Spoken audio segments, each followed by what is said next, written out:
जय गौरी शंकर, जय श्री गणेश। सभी मातृ सत्ता सौभाग्यवती नारियों को हरितालिका तीज व्रत की ढेर सारी शुभकामनाएं। भारतीय संस्कृति में दाम्पत्य जीवन को मंगलमय बनाने और अपने पति की लंबी आयु के लिए हरितालिका का यह व्रत भाद्र महीने के शुक्ल पक्ष की तृतीया तिथि को की जाती है। और इसमें हमारी जो भारतीय संस्कृति परंपरा है उसमें महिलाएं बड़ी श्रद्धा, विश्वास, निष्ठा, लगन के साथ बिना फल का और इवन वो जल भी ग्रहण नहीं करती और निर्जला रहती हैं। यह कठिनता से व्रत रखती हैं। और मित्रों, व्रत उपवास की वैज्ञानिकता यह है कि अन्न में मादकता होती है, आलस्यता आती है, प्रमाद भी होता है। हमारे धर्मशास्त्रों में यह उल्लेखित है कि वेश्या विनिवर्तन्ते निहाराश्य देहिनः। उपवास विषय वासना से निवृत्ति का अचूक साधन होता है। और चिकित्सा विज्ञान भी यह मानता है कि यमाशय है, यकृत है और पाचन तंत्र, इस सभी को एक अवकाश मिलता है और हमारा शरीर जो है आंतरिक शक्ति यानी आंतरिक ऊर्जा से भर जाता है। यह तीज व्रत जो है वो शिव पार्वती एवं श्री गणेश की पूजन से होता है। इस व्रत को सर्वप्रथम गिरिराज नंदिनी उमा ने बड़ा कठिन तपस्या किया। बस कहु ताप न किन्न भवानी, भय सकल धीर मुनि ज्ञानी। माता ने इतनी तपस्या की कि सारे रिकॉर्ड ही टूट गए, सभी भयभीत हो गए। तब की ऊर्जा पूरे ब्रह्मांड में व्याप्त हो गई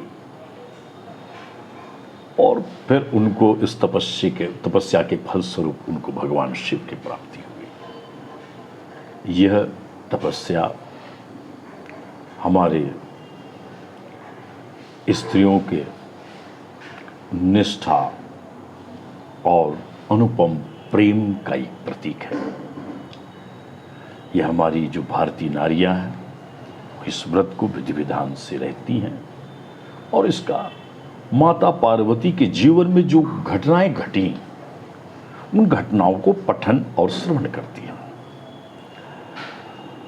विशेष माता पार्वती जैसे उनने त्याग, संयम, धैर्य और एक निष्ठ होकर के इस व्रत को किया था और भगवान शिव को प्राप्त किया।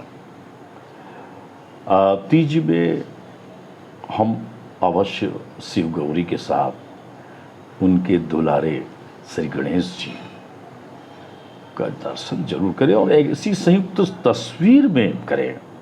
मैं खास करके उन देवियों को यही अनुरोध करूंगा कि जो इस व्रत को धारण कर रही हैं वे ऐसे ध्यान में या कोई प्रकार का कोई मूर्ति हो या तस्वीर हो तो माता की गोद में भगवान श्री गणेश बैठे हो, भगवान शिव जी माता जी के साथ हों, गौरी शंकर और श्री गणेश का संयुक्त रूप का वो स्वरूप का दर्शन जरूर करें या तो ध्यान करें। इसका प्रभाव आपकी दृष्टि से, आपकी मनोवृत्ति से, आपकी रक्त वाहिनियों में प्रवाहित होकर के उस आकाशीय तत्व में वह जाके स्थिर होता है और उसका प्रभाव हमारे घर में, हमारे दाम्पत्य जीवन में, हमारे बच्चों में, सब में सुमंगल और शुभता होती है। हम जरूर इस भाव के साथ उसकी पूजन करें। इस त्योहार में सभी मायके से आमंत्रण आता है और आमंत्रण आता है, भाई आते हैं, पिता आते हैं और आकर के अपनी विवाहित बेटी को लिवा ले जाते हैं। उनको, बेटियों को मालूम रहता है कि मेरे भैया आने वाले हैं। उसकी खुशी का ठिकाना नहीं रहता। वह अपने पूरे जितने सामान है जो अपने दैनंदिनी उपयोग के, उसको जल्दी जल्दी इकट्ठा करती है। इतना उत्साह भर जाता है मायके जाने का। उसका कारण है मित्रों, जब वो मायके पहुंचती है, अपने भाई या बहनों से जब मिलती है, सखी सहेलियों से मिलती है, अपने गांव को देखती है, अपने उस पनघट को देखती है, अपने उस गांव के अमरैया को देखती है, उसकी छांव को देखती है, खेत खलिहानों को देखती है, अपने घर के गैया तक को देखती है। इतनी प्रसन्नता से इतनी भर जाती है कि बनी रहती है, खुशी बनी रहती है, बहुत उल्लास से भर जाती है। सारी जितनी धुंधली यादें जो है वो तरोताजा हो जाती है। यह उल्लास, उमंग, उत्साह और ऊर्जा अर्जित करने का खास करके सौभाग्यवती नारियों का बहुत बड़ा व्रत है। इसका एक पक्ष और है।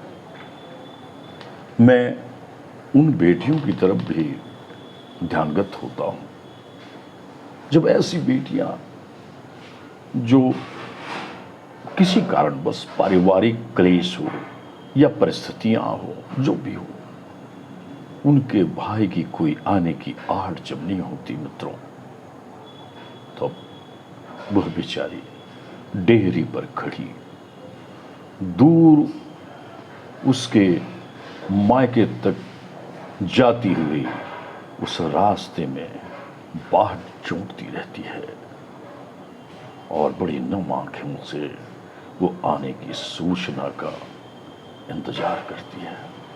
मैं बहुत विनम्रता से उन भाइयों से मेरा करबद्ध अनुरोध रहेगा कि आप अपनी उस लाडली बहना, जो आपकी आयु, आपके ऐश्वर्य, आपकी मंगल कामना, आपकी रक्षा, इस सब की भावनाओं को रख करके राखी में जो रक्षा सूत्र बांधती है कि मेरा भैया अच्छा रहे, मेरा भैया खूब बढ़े, मेरी भैया की आयु खूब हो, उस बहन की इस वात्सल्यता, प्रेम को आप ध्यान में रखें। सब बातों को भूल जाएं और अपनी बहन को इस तीज में जरूर लाएं। जय श्री गणेश, जय गौरी शंकर।